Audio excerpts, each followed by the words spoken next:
আসসালামু আলাইকুম। আইটি সেবার পক্ষ থেকে সবাইকে স্বাগতম জানাচ্ছি। আশা করি সকলেই ভালো আছেন। ডিয়ার ফ্রেন্ডস, অনেকেরই জাতীয় পরিচয়পত্র এনআইডি কার্ডের ছবি এবং সিগনেচার ঠিক আসেনি, এতটাই ঘোলা এবং অস্পষ্ট হয়েছে। যদি আপনি মনে করেন আপনার ছবিটি ভালো হয়নি, তাই আপনি চাইলে খুব সহজেই এনআইডি কার্ডের ছবি পরিবর্তন করতে পারেন। ছবি পরিবর্তন করার জন্য প্রথমে আমাদের একটি আবেদন ফর্ম ডাউনলোড করতে হবে। দ্বিতীয়ত হচ্ছে ছবি পরিবর্তন আবেদন ফি বাবদ 230 টাকা মোবাইল রিচার্জ, মোবাইল ব্যাংকিং এর মাধ্যমে জমা দিতে হবে। তো চলুন স্টেপ বাই স্টেপ সেই প্রসেসগুলো দেখানো যাক।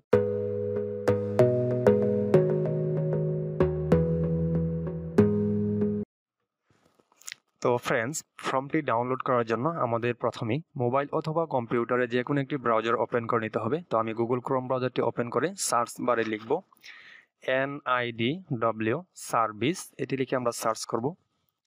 তো সার্চ করার সাথে সাথে আমাদের প্রথম যে ওয়েবসাইটটা আছে সার্ভিস NID.gov.bd, এটিতে আমরা ক্লিক করব। তো আমরা ক্লিক করলাম। ক্লিক করার পর আমাদের এরকম একটা ইন্টারফেস চলে আসছে।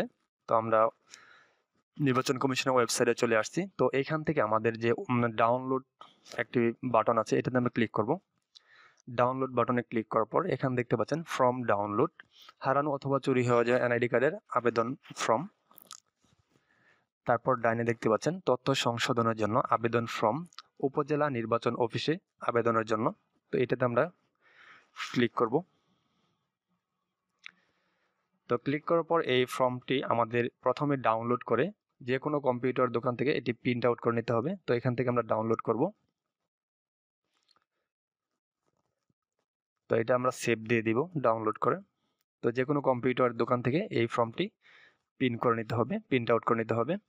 তারপর আমাদের এই ফর্মটি পুরা করতে হবে। তো কিভাবে পুরা করবেন আমি সেটি একটু দেখিয়ে দিচ্ছি। জাতীয় পরিচয়পত্রধারীর নাম, তো এইখানে আমাদের প্রথমে নাম দিতে হবে, এনআইডি কার্ড অনুযায়ী নামটি লিখে দিতে হবে। তারপর জাতীয় পরিচয়পত্র এনআইডি নাম্বার, তো এনআইডি নাম্বারটি এখানে দিয়ে দিতে হবে। দ্বিতীয়ত হচ্ছে 18 বছরের কম বয়স্ক হলে সেই ক্ষেত্রে অভিভাবকের নাম এবং এনআইডি কার্ড লিখে দিতে হবে। 18 বছরের কম হলে, তো এখান থেকে বিষয় আমরা সিলেক্ট করব। তৃতীয়ত বিষয় সিলেক্ট করব, আমরা অন্য সিলেক্ট করব। তারপর আমরা এই পাশে ছবি লিখে দিব। ছবির তথ্য, তারপর এখানে দেখতে পাচ্ছেন চাহিত সংশোধিত তথ্য, ছবি পরিবর্তন। তারপর সংযুক্তি দলিল দিতে হবে, এনআইডি কার্ডের ফটোকপি এখানে লিখে দিতে হবে। তারপর একটু নিচে দেখতে পাবেন আবেদনকারী সিগনেচার অথবা টিপ, তো এখানে নাম লিখে দিবেন। তারপর নিচে দেখতে পাচ্ছেন নাম, ঠিকানা, মোবাইল নাম্বার, তো এখান থেকে গ্রামের নামটি লিখে দিবেন। নাম লেখার পর তারপর মোবাইল নাম্বারটি এখানে দিয়ে দিবেন, বসিয়ে দিবেন। ব্যাস, আমাদের কাজ এতটুকুই। তো ফ্রেন্ড, দেখতে পারলাম কিভাবে ফর্মটি ডাউনলোড করতে হয় এবং কিভাবে পুরা করতে হয়। তো এখন আমরা দেখব কিভাবে আবেদন ফি জমা দিতে হয় বিকাশ অ্যাপসের মাধ্যমে, বিকাশের মাধ্যমে। তো আমরা এখন দেখব। তো চলুন। তো প্রথমে আমরা বিকাশ অ্যাপসটি ওপেন করব। ওপেন করে আমরা আমাদের পিন নাম্বার দিয়ে লগ ইন করব। তো লগ ইন করার পর দেখতে পাচ্ছেন নিচে একটি অপশন আছে পে বিল। তো পে বিলে আমরা ক্লিক করব বা ট্যাপ করব।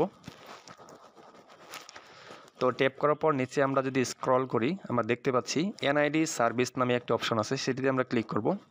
গভ ফিস, তো এটিতে আমরা ক্লিক করে দেব, ট্যাপ করে দেব। ট্যাপ করার পর এখান থেকে আমাদের সিলেক্ট করতে হবে অ্যাপ্লিকেশন টাইপ, সিলেক্ট করতে হবে এবং এনআইডি নাম্বার। তো এখান থেকে আমরা application type NID info correction, তারপর নিচে দেখতে পাচ্ছি এনআইডি নাম্বার, তো এনআইডি নাম্বারটা আমরা দিয়ে দিচ্ছি। তারপর প্রসিড টু পে ট্যাপ করব।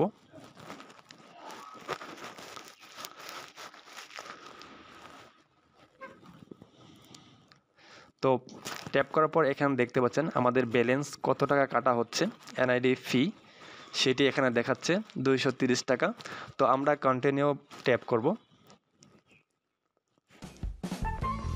ট্যাপ করার পর আমরা যদি এখান থেকে পিন নাম্বার দিয়ে কনফার্ম পিন দিয়ে ট্যাপ করে দিই, তাহলে আমাদের এখান থেকে ফিটা কেটে নেওয়া হবে। ফিটা কাটা হলে তো আমরা এখান থেকে ইনবক্সে চলে যাব। ইনবক্সে যাওয়ার পর এখানে পে বিল এনআইডি সার্ভিস, এখানে একটা অপশন দেখতে পাচ্ছেন, এটাতে আমরা ক্লিক করব। পে বিল এনআইডি সার্ভিস, যে টাকাটা আমরা পেমেন্ট করলাম। তো এখান থেকে ডাউনলোড রিসিপ্ট, তো এইটা রিসিভ করে নেবেন। রিসিপ্ট কপিটি ডাউনলোড করে যে কোনো কম্পিউটার দোকান থেকে এটি প্রিন্ট আউট করে নেবেন রিসিপ্ট কপিটি। তো পেমেন্ট কমপ্লিট হওয়ার পর নির্বাচন অফিসে কী জমা দিয়ে আসতে হবে আমাদের, তো আমরা যে ফর্মটি ডাউনলোড করে ফিল আপ করেছি সেই ফর্মের সাথে আমাদের আরও কিছু ডকুমেন্ট অ্যাড করতে হবে। সেগুলো হচ্ছে পেমেন্ট রিসিপ্ট কপি, তারপর আপনার নাগরিকত্ব সনদ বা চারিত্রিক সনদপত্র, তারপর আপনার নিজ ভোটার এনআইডি কার্ডের ফটোকপি এবং একটি প্রত্যয়নপত্র। তো এই প্রত্যয়নপত্রটি অবশ্যই আমি আমার ভিডিও ডিসক্রিপশন বক্সে দিয়ে দেবো, সেখান থেকে আপনারা ডাউনলোড করে নিতে পারেন। তো ফ্রেন্ডস, আমাদের ডকুমেন্ট সবগুলো অ্যাড করে নির্বাচন অফিস চলাকালীন আমাদের এগুলো জমা দিয়ে আসতে হবে। জমা দেওয়ার পর আমাদের নির্ধারিত একটি ডেট অনুযায়ী আমাদেরকে ছবি উঠিয়ে সার্ভারে আপলোড করা হবে।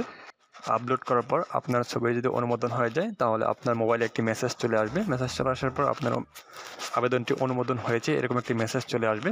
তো মেসেজটি আসার পর আপনারা চাইলে অনলাইন থেকে আপনার এনআইডি কার্ডটি নতুন করে ডাউনলোড করতে পারবেন। তো এই ছিল মূলত আজকের ভিডিওটি যদি ভালো লাগে অবশ্যই লাইক দিবেন, লাইক দিয়ে কমেন্টে আপনার মূল্যবান মতামত জানিয়ে দিবেন।